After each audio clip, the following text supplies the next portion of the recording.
Hey everybody, hi! We are live. Hello. I am OG Mama Sita, and this is Mama Talks, part of Mama Tribe Network After Dark series.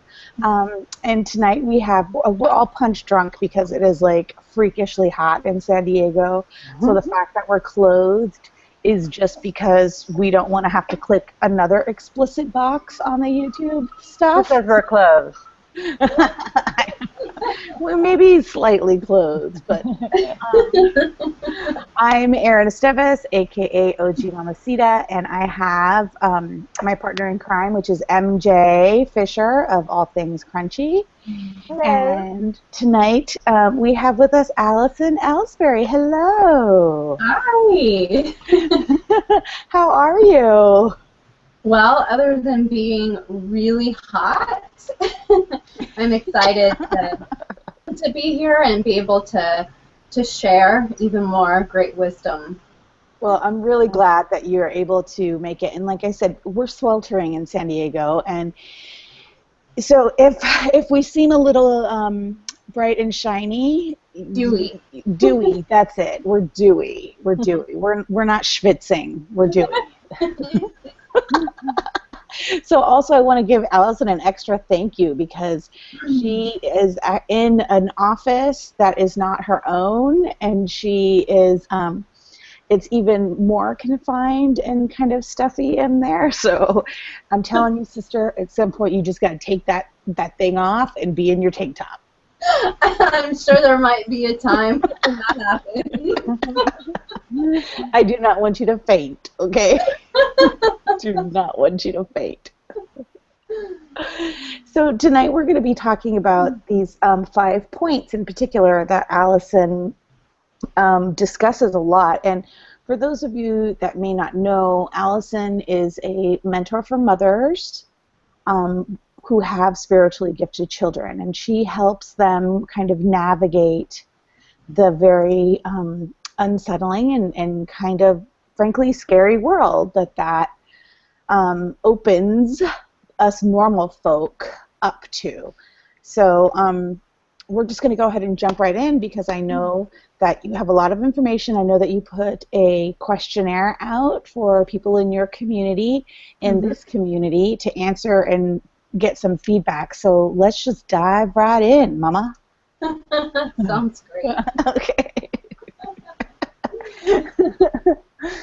Yeah, and you know, the first thing that I really want to say to everyone who's watching is I want every mom to know out there that some of the signs of your child being spiritually gifted that we're going to go through this evening, it doesn't mean that it's an all-inclusive list. So there's no test or checklist. So if you see some of the signs, great, and if you see ones that we don't talk about, that's great too, because possibility is what really matters here.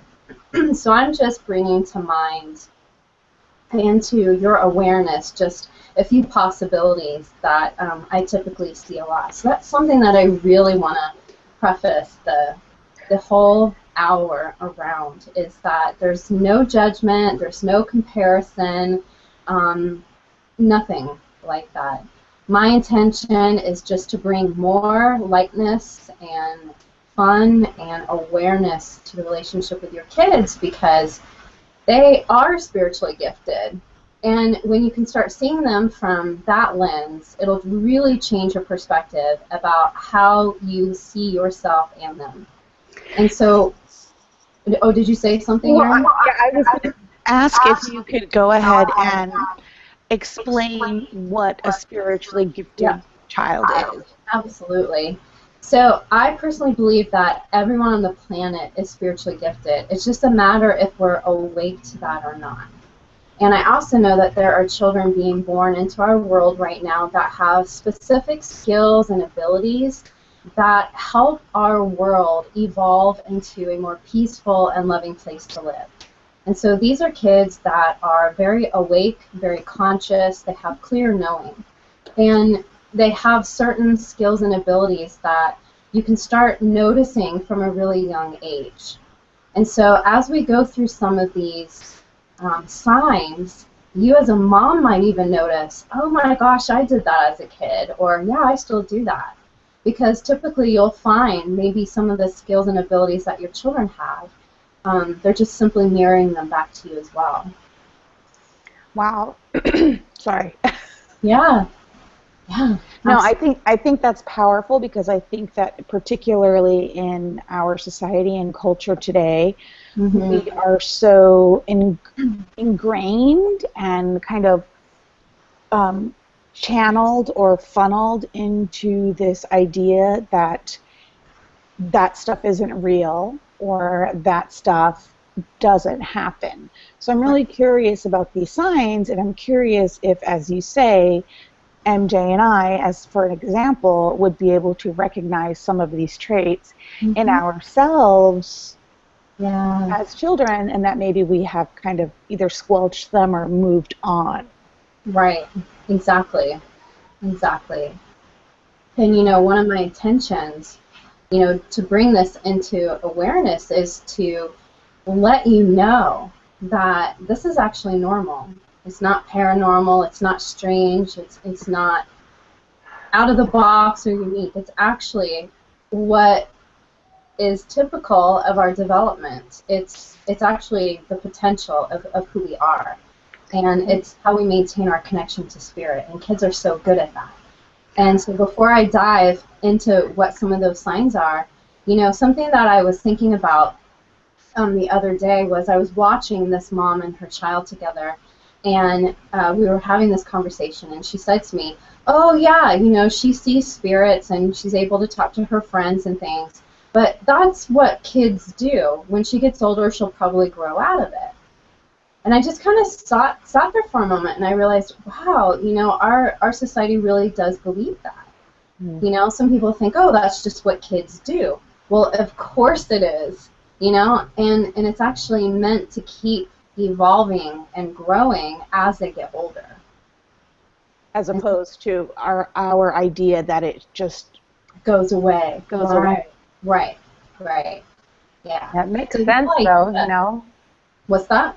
I was just saying it makes sense. Kids are so they just say whatever they feel. But if we kind of clam up when they say something of this sort, then of course Mhm. they wouldn't, they would probably back down. But they're so like kind of free and open, like just say that we're in that phase where they say that the darndest Yeah. things out in public, and you just have to kind of roll with it. Like, yeah, this is whatever, that you're embarrassing me with, but still, I mean, I try to not say that I'm being embarrassed, but I just try Yeah. and keep it cool. But yeah, I mean that I'm excited to hear what you have to say too, because I feel like it may spark something from my past.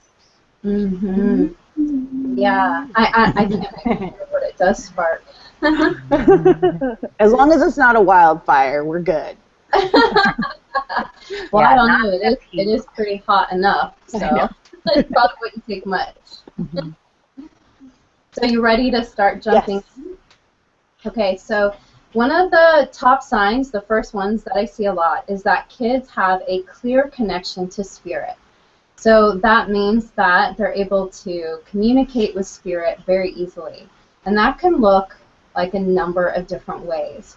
So as babies, maybe they point to an area at the ceiling, or they're really scared about something. They get woken up in the middle of the night. They don't like a room in the house, you know, but they don't have language yet Mm-hmm. and words to tell you what they're seeing.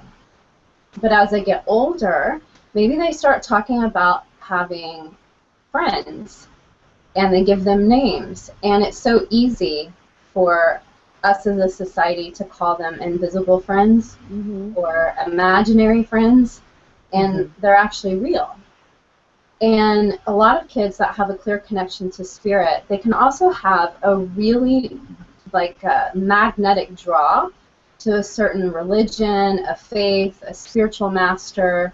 Maybe they're really obsessed with otherworldly objects like outer space or fairies or magic. Yeah, yeah, Um, yeah. angels, you know, all kinds of things like that. Those are some really great examples because they have that clear connection and that clear knowing, and they're willing to express that.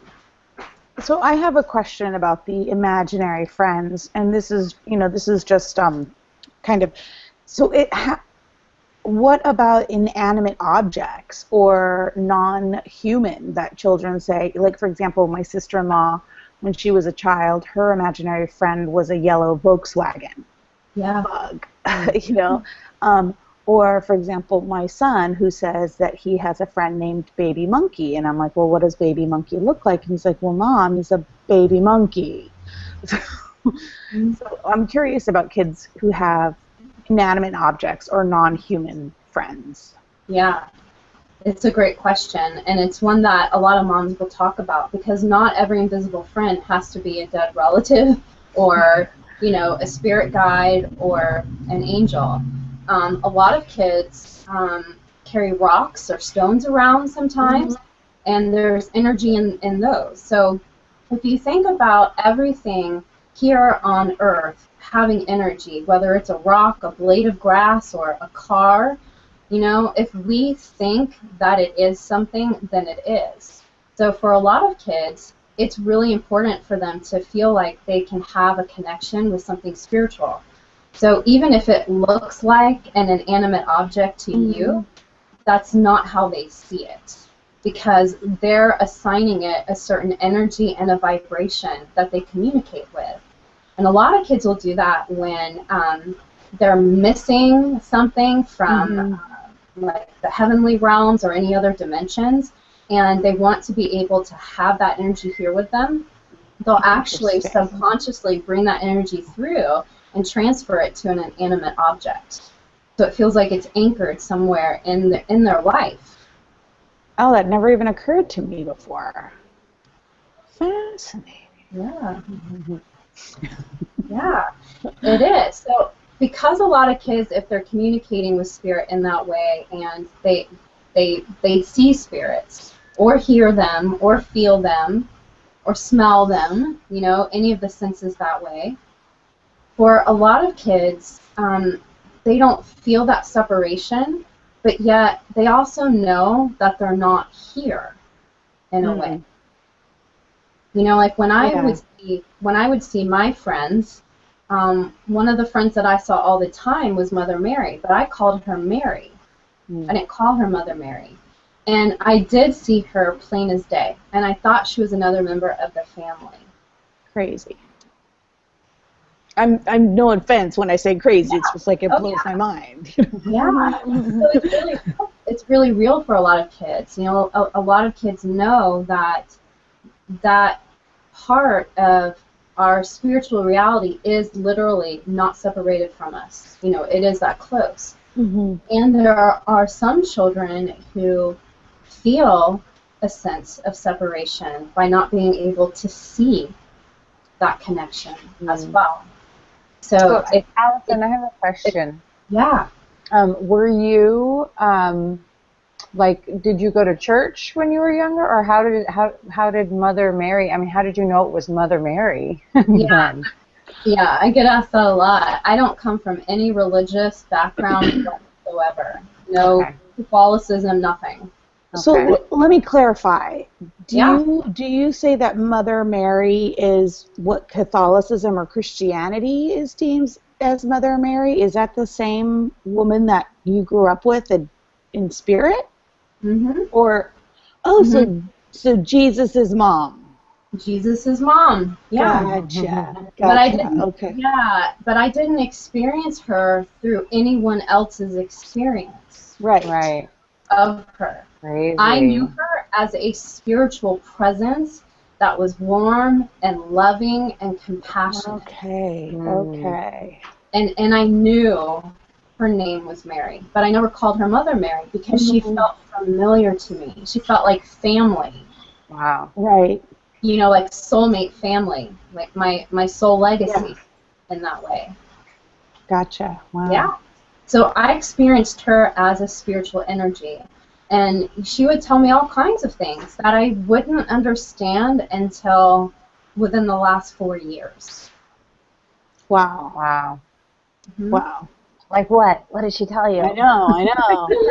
Well, that She tell you, wait, that's a different show. Wait. Tell you everything. How the world began. Come on. She was telling me about the nature of children and spiritual gifts, and she was telling me how to move about in the world. Mm. But I didn't know how to put all of that together or what to do with it or who to be with that, because the environment that I chose to come and be in wasn't supportive of that.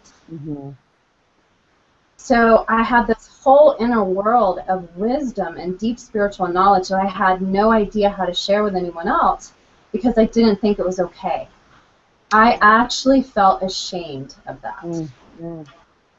Well, that's understandable because, if you're outside of what's considered the norm Right. in any way whatsoever, your hair, your sexual orientation, Right. who and what you see or think, it's just, depending on where you are, it could be really detrimental to your person, not just your, growing up. Absolutely. And if no one in the family was used to talking about any of that, and then all of a sudden you try to open up communication and it's something new, well, it was a little bit scary for my mom. I can imagine. Yeah. Yeah. Because, again, no offense here, but having your child come forth and say, I see somebody Mm-hmm. that nobody else sees is one thing. But then, so how old were you when you recognized her as Jesus's mom? Was it as a child or not until much later? Mm-mm. If someone would have given me a picture and said, this is Mother Mary, Mother of Jesus, I would have been like, okay, yeah, that's the same woman I see. But I didn't cognitively make that connection probably until I was 19 or 20. Wow. And then I realized, oh Yeah. my gosh. That's like finding out your dad's a rock star or something, Well, when I realized, oh my gosh, that's who I've been talking to, and when I became a pediatric occupational therapist and I started working with moms and children, and the moms would be coming to me and asking me all kinds of questions about their children's behavior. Mother Mary, I'd hear her voice, I'd feel her energy, I'd see her standing with us, and I'm like, oh, hey, okay. And I really wasn't sure, again, like what to do or to be with that. Yeah, I can imagine.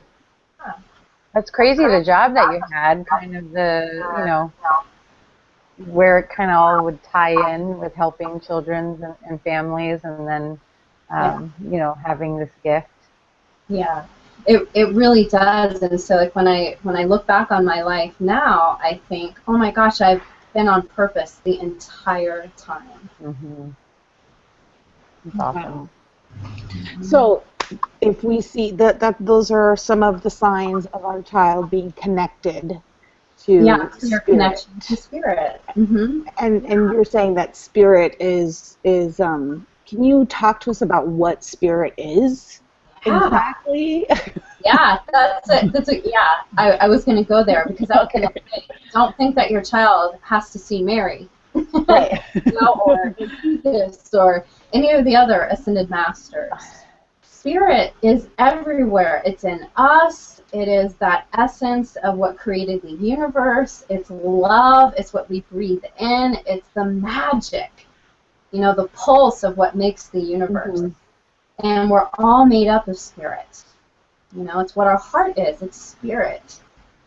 And that's what keeps us connected to something else that is outside of us and within us at the same time.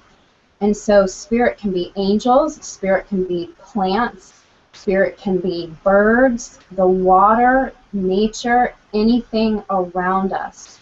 But typically, when kids are talking about seeing spirits, they're typically talking about seeing people or spirits that are in a human-like form that are not in a form. Okay, gotcha.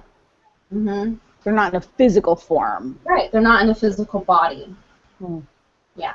But they can look like they have a body. Okay. Yeah. How you doing there, Em? I'm doing good. I'm trying to, be a great listener because it's really kind of a crazy, yeah. And we don't talk about this every day, so I want to make sure that when I'm saying, I actually like understand. Right. I'm a little blonde and I'll just say like, I don't understand, but I do. But MJ, you bring up a great point, how you said it's not everyday conversation. And Yeah.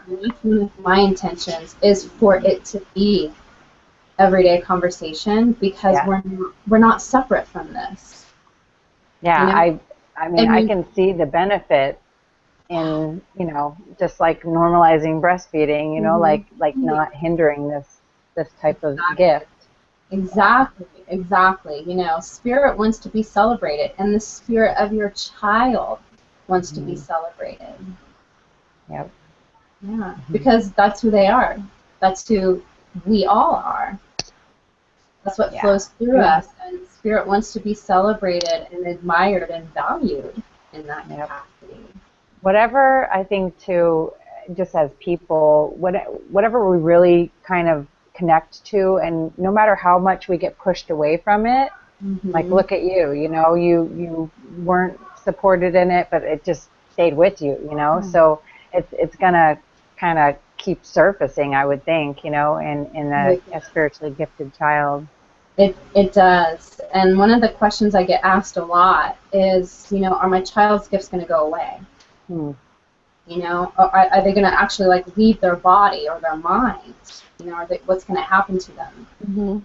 Because your child came from spirit and they are spiritually gifted, they're a gift of spirit, their gifts can never go away. They just get covered up and waiting to be revealed as the masterpiece that they truly are. And what can cover up those gifts are different experiences of when we try to express that naturally, and when we feel that it makes someone uncomfortable, or we feel that it's stretching someone into thinking something new, or they've never heard it before. And something that is very real that doesn't get talked about a lot is that children can often feel shamed for being different in that way. And when in fact, it's my intention and my heartfelt desire for children to be celebrated in that diversity, because our world is starving and craving a different way of living and being, and these kids are, they have everything that we're looking for, meaning the clear spiritual knowing and the knowledge. They're encoded and embedded with a new way of being, and they're here to be a model of that. And then when they come into form and they become a human, they have to learn how to move about in this world with these amazing spiritual gifts that sometimes the world doesn't always seem like it feels ready for that. Right. Yeah. So spirit, that our child has a definite connection, something that we're noticing is different than maybe our other children, or different from ourselves. What other kinds of things would we be looking for? With clear connection to spirit, or in reference to the signs that we're talking about. Perfect.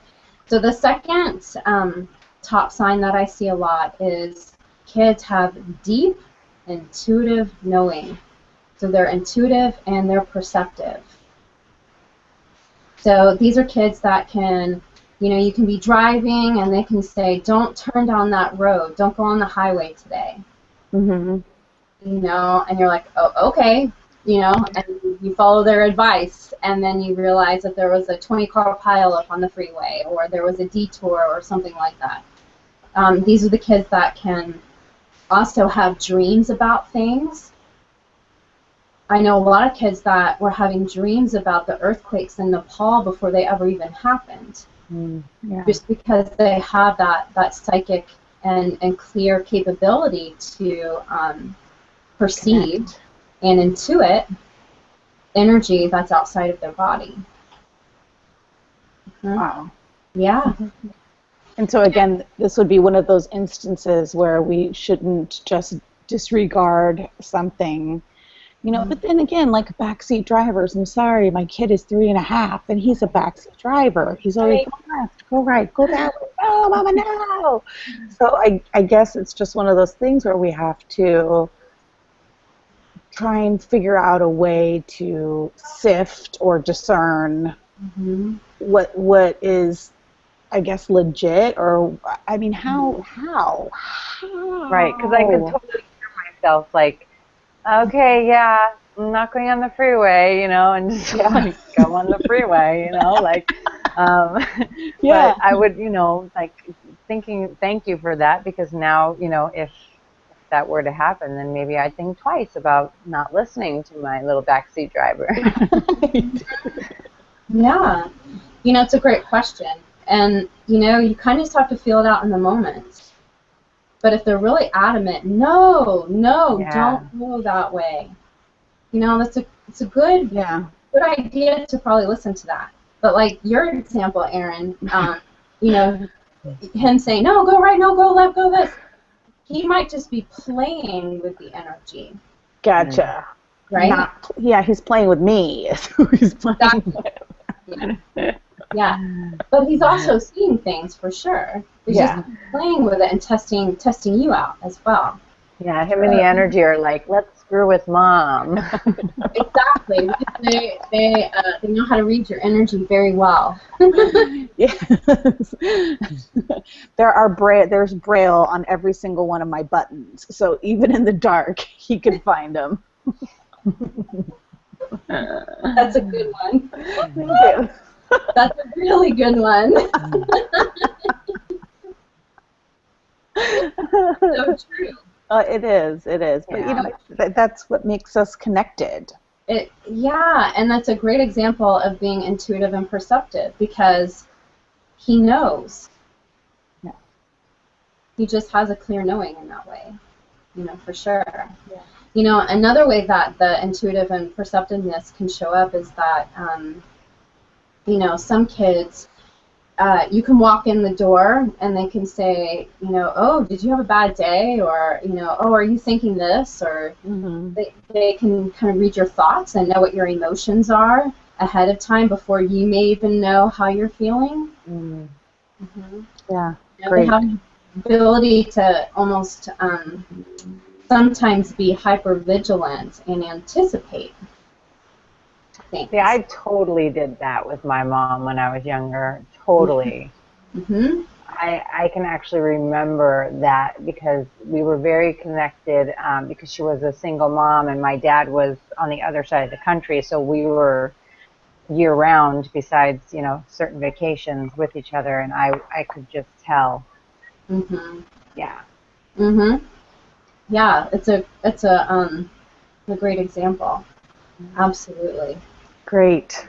So cool. Yeah. Okay. Yeah, and third sign that I see a lot is clear spiritual knowing. So these are the kids that have wisdom that are far beyond their years. So people might call them, oh, he's an old soul in a young body. Oh, he's only 5, but he acts like a 45-year-old, or whatever, like a little old man. He's a little old man. Yeah. And sometimes kids can just have a one-liner that they whisper into your ear or say out loud, and it just kind of wakes you up, kind of gets your attention. It's because they have that clear connection to spirit, and they just have this clear knowing, which can sometimes also be called strong-willed. Yes. Yes. Especially if your child's really adamant about something, chances are it's not because they're wanting to be right or wrong, it's because they have a clear knowing. And part of that clear knowing is sometimes they can actually see energetically into the future and know that Wow. what they're saying is actually going to occur or unfold, or they can feel and intuit into a situation, and they just have a clear knowing. So cool. It is, yeah. I think that Cash is definitely an old soul. Who?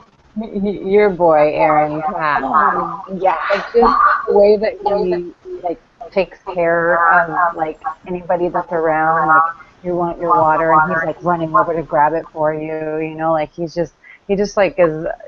It seems like he's always thinking about everybody else around him. You know. Yeah. Sometimes I think that, and others I'm like, kid lives in a bubble.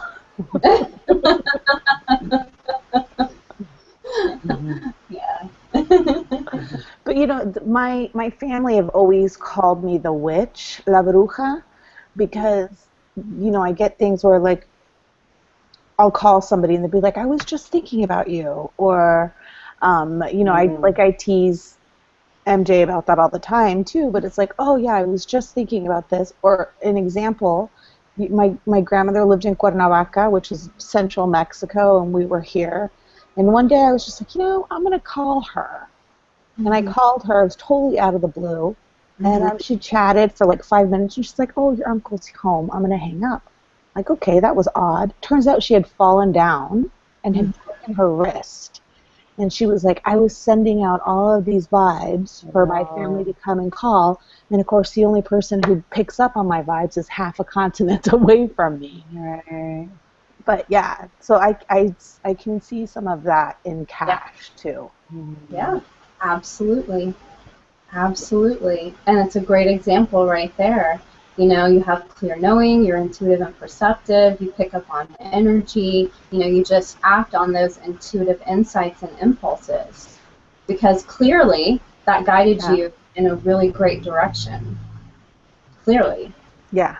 I'll get those strong feelings about people and have to either, you know, call, or these days texting works better than calling, because as soon as we get on the phone, it's mom. So, but yeah, and you know, if I connect with the person, then they're like, oh my gosh, I was just thinking about you, or something crazy like that. But that connection, yeah. That's awesome. Yeah, and that's spirit right there, orchestrating and kind of coordinating everything. There's a lot of magic to life, and children are really tapped into that. And you know, another example of the clear knowing or strong-willed or just having that wisdom far beyond their years is children will talk about past life experiences a lot. You know, it's not that uncommon for kids, especially when they're toddlers and they're first learning to talk, that some of what they talk about might be different experiences that they've had in different lifetimes. It's really common. Or even kids talking about, you know, remembering their birth, or when I was in your belly, or where, you know, when I was in heaven before I came to your belly. You know, kids will really remember that as well. I've asked Cash, I'm like, hey, were you ever big before? And he's like, nope. I'm just Cassius, Mom. I'm just Cassius. I'm like, okay. But my niece, when she was 3, she used to talk about when she was bigger and she had her own car and she had her own job and she used to be able to do what she wanted then. I'm like, yeah, well, that was then. This is now. I'm in charge. Yeah, and she's, because she remembers a past life. I was talking to a mom just last week, actually, and she was talking about her son telling her all this stuff about fishing. And I think he's maybe 6 or 7, and she finally just kind of turned around and she said, you know, how do you know all of this? And he said, because I've lived in Japan the last couple of lifetimes as a fisherman. He's like, I know what I'm talking about. Wow. She was like, whoa, and she really wasn't sure what to say. What do you do with that? You just say, wow. Well, when they start talking about past life experiences, a lot of times if it was a past life experience that didn't, you know, end very well, you know, kids will come into the next lifetime really needing to process that energy and talk about it. And so even if it seems out of your realm of possibility, or it's really pushing your comfort zone, or it's freaking you out, ask questions about it. You know, you can say, "Oh wow, tell me more about that." Okay. I'm curious. Tell me more. I want to know more about that. You know, oh, how did you feel about that? Oh, okay. How do you feel about being here now? You know, just opening up the dialogue. Because you know, your kids aren't asking you to not be scared. They're just asking you to be present with whatever it is that you're feeling. You know, like be real about it. And you know, raising children with spiritual messages and that have spiritual gifts it's always going to push you out of what feels comfortable and normal for you. That's part of their global purpose. I think it's really key what you just said, and that is our kids aren't asking us not to be afraid, because I know that for myself, when my niece said that to me, you know, I think I was like 16 or 17 at the time, and I just kind of like froze, and then just boom, bump, as I always do, came up with a joke or something for it. But I think we need, as moms, we need to know it's okay to maybe not respond in that moment, so we have a chance to kind of process what our kid is telling us, and then maybe broach it again with them later. You know, hey, you know, when you said that, can we talk about that a bit more? Because it kind of surprised me. I'm just spitballing here. I don't know. Yeah. No, it's very real and candid about what you're talking about, because you're not going to have the perfect response. But again, they're not asking you for your perfection. They're asking for your presence. And if it freaks you out, then you know, be okay with that, and let that be there. And then that'll help you move to the place where you can come to a place of acceptance. Because the other thing is that they're not asking you to get it. Like, you don't have to understand it. And a lot of moms think, well, if my child has these spiritual gifts, does it mean that I have to have them too? You know, does it mean that I've got to really understand it? They're not asking you to understand it. They're asking you to accept and acknowledge them. And like, you can do that. Yeah.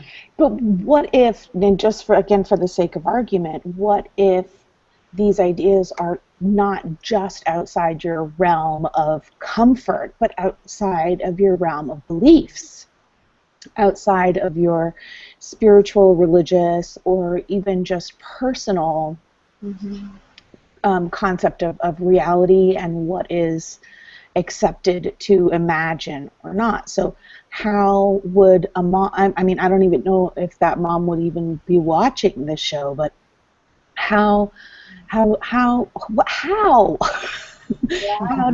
do you deal with something that is just so beyond your comprehension? Well, I love how you put it. You know, how do you deal with something that's beyond your comprehension? And the secret there is to know that you don't have to deal with it. You know, because like the energy, like the word dealing, there's a sense of wanting to control what happens to your child, right? Okay. Because so much fear gets triggered, especially if your child's, you know, telling everybody under the sun about like who they're seeing and what they're doing. You know, it brings up a lot of fear for a lot of moms, and that's really real. And if it pushes you so far beyond your realm of possibility, you know, you always have a choice about how you want to show up and respond to it. And I know for a fact that some children choose parents that feel more challenging because that's their partnership together. You know, they're coming in on purpose to either help their parents evolve more rapidly, or they've chosen a challenging situation to bring more enlightenment to that family dynamic. Wow. And I think too, like you know, it's like the full circle of feelings, you know, like you don't want to say don't feel that way. You want to be okay to let them feel that way. So you, in turn, need to say, this is how I feel, and, you know, this is just my feeling. So, you know, you're basically kind of saying, if you have these feelings too, then it's okay, and it's okay that I do. Yeah. Yeah, because that's when I was saying, how do I deal with it? I meant like me as an individual, how do I how do I deal with it in that sense, as opposed to, how do I deal with my child? You Oh, see, okay. yeah, Yeah. because go ahead. I could probably talk for just an hour just answering that question because it's so rich, with the possibilities there.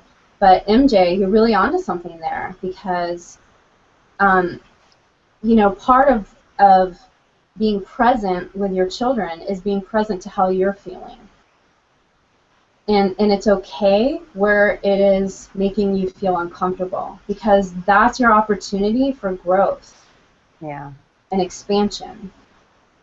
So like where it feels like sometimes your child really pushes your buttons, not just to make you frustrated and lose it, but where you deep inside feel really insecure or uncomfortable about that is an amazing gift that they're giving you to look at what is really behind that for you. Mm-hmm.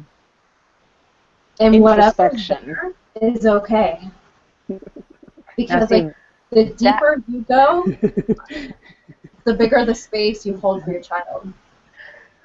See, now that I practice every single day.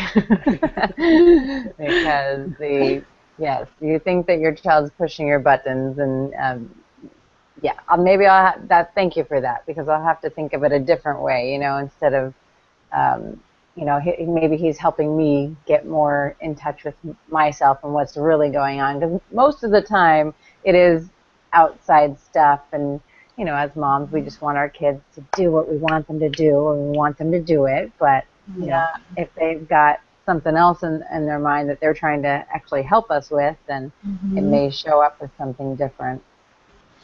Absolutely. And, the other thing that I want to bring to the light here, too, that's so important is, sometimes children's behaviors are simply the delivery of a message. So what I mean by that is there's a message behind their behavior. There's an energy there.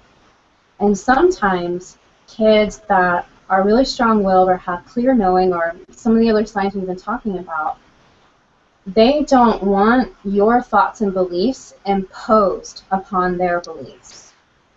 It's almost like sometimes the frustrating behaviors come about because they're trying to show you in your own thoughts and beliefs what's ready to be healed and what is already in the process of healing. And it's almost like if their soul could have a voice, it would say, Mom, my gosh, that thought and belief is not working, and I am not going to adopt that because it is not going to work for me either. So I'm going to keep pushing there until you notice it. Wow. Wow. Yeah. Chew on that, MJ. The soul speak of your child's behavior.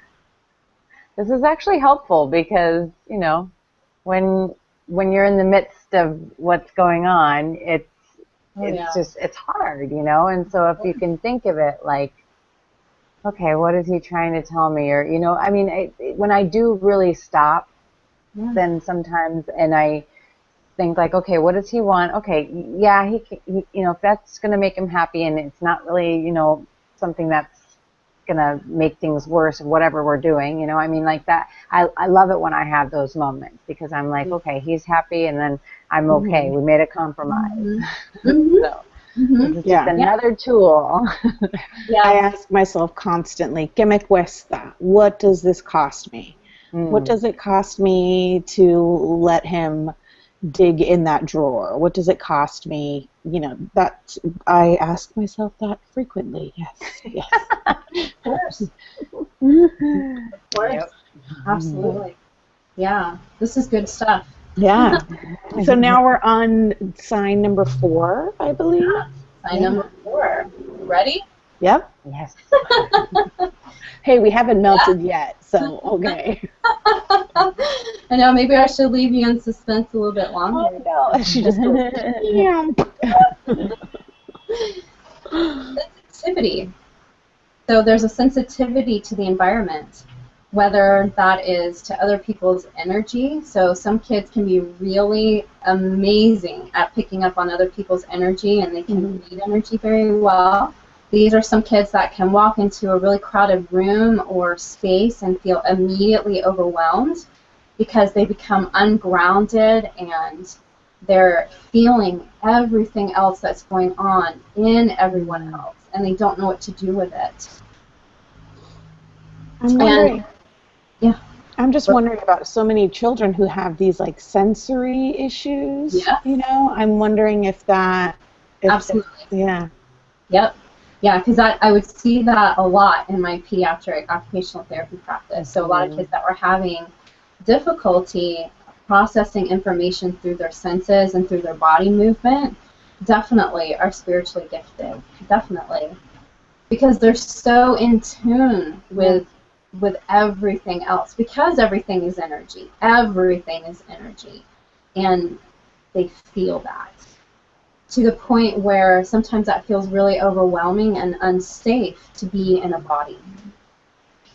And, you know, these are kids that can also be really sensitive to smells, to touch, to different foods and food textures, sounds, movement. You know, they may be really sensitive to movement. They may get dizzy really easily, or they may feel clumsy or awkward in their body. And these are also kids that can have food allergies. They may be really sensitive to certain foods or laundry detergents, pesticides, different products environmentally that way as well. Wow. Pretty awesome. A lot of kids haven't been a soul and a body in a long time. So coming to Earth is very heavy and dense, and there's a lot of things going on. And so, you know, they come into this experience, and there's a lot to take in. Yeah, there's a lot to deal with in a way. There's a lot to take in and explore. And for kids that are spiritually gifted and so attuned and aware of that, it's so important for them to have clear discernment between what is my energy and what isn't. And, you know, I think a good example of that is, you know, we ourselves as non-gifted,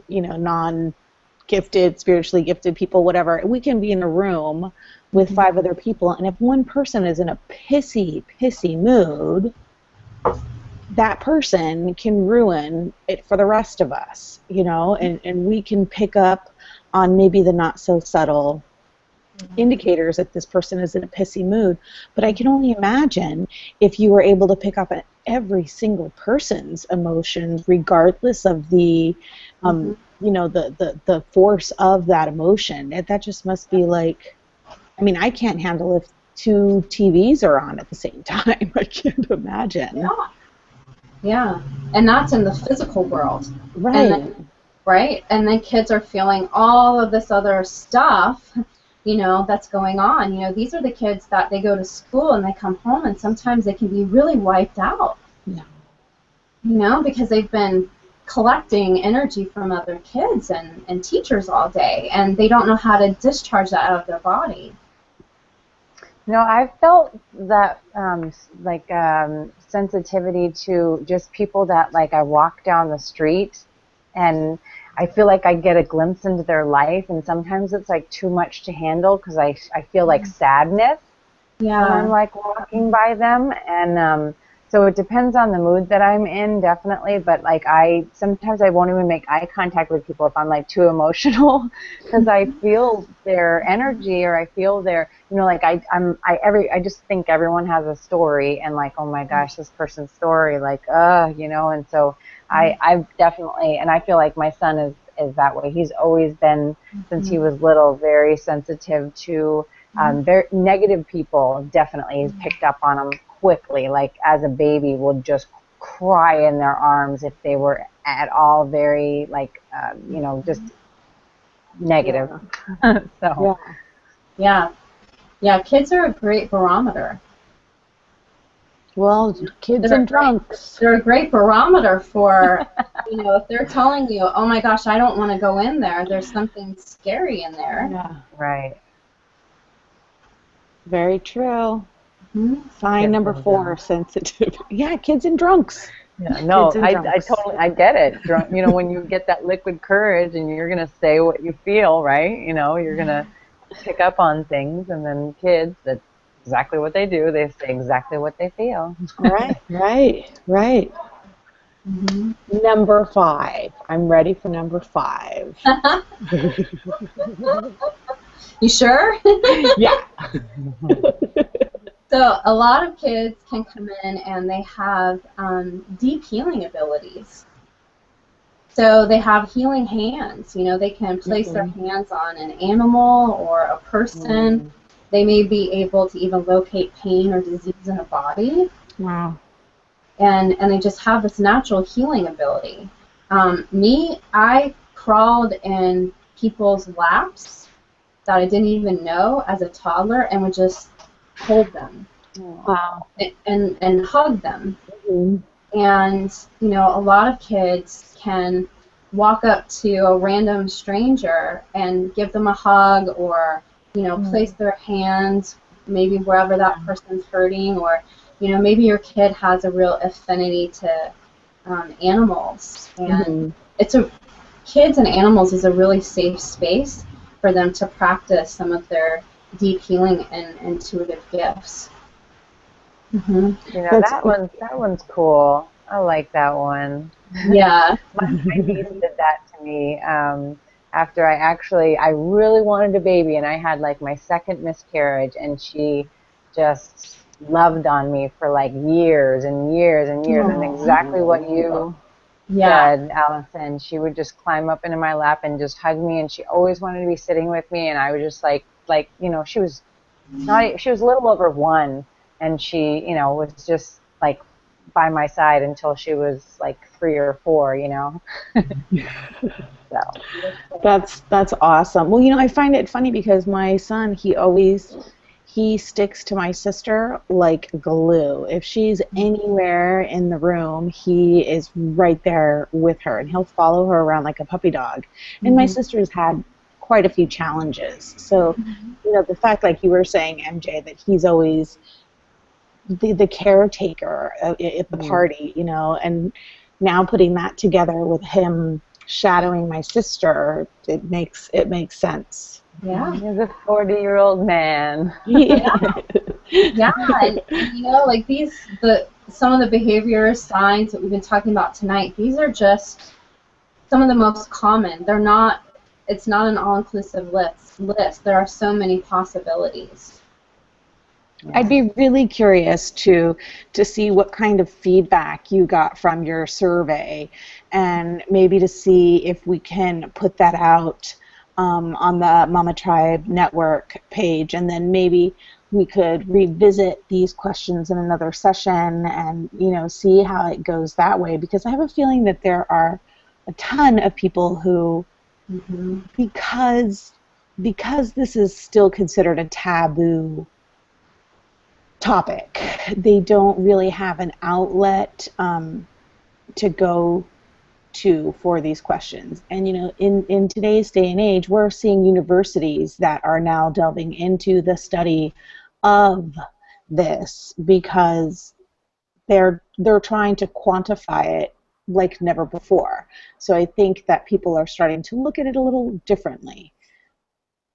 So having you as a resource is great.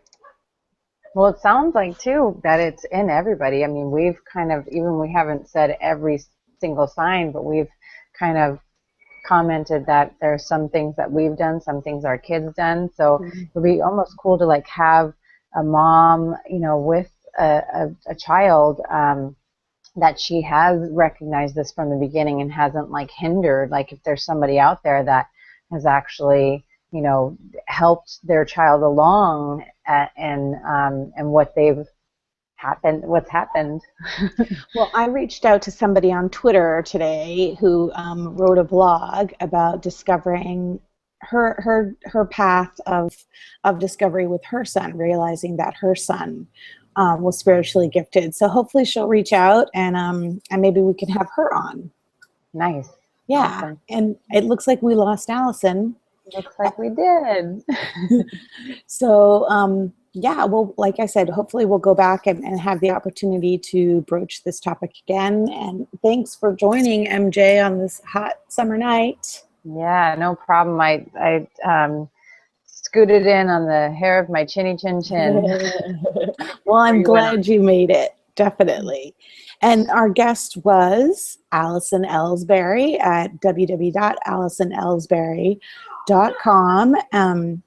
And that's one L in her name. And you can find her information on our Facebook page or on our Google Plus page. And also, she's all over Facebook.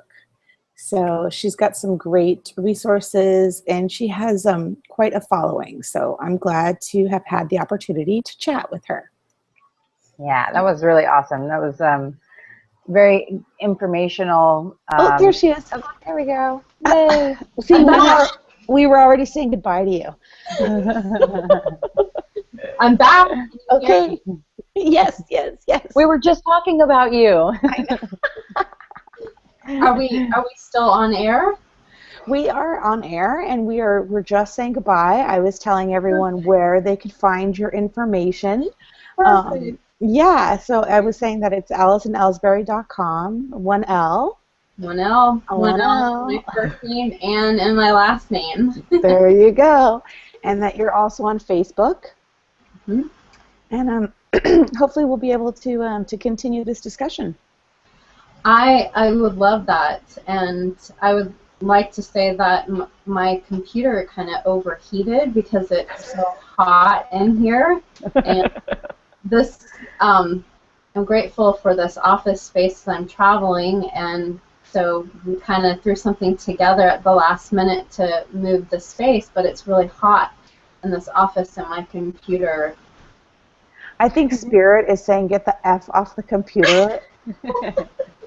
and go outside and have a drink. That's what I think Spirit is saying. Well, I think Spirit is saying, please feel free to go turn on the air conditioning. There you go. Cool. Well, let's go ahead and say goodbye, and I'll take us off air. Bye. Bye. Thank you. Thank you. Bye. Thanks, Allison.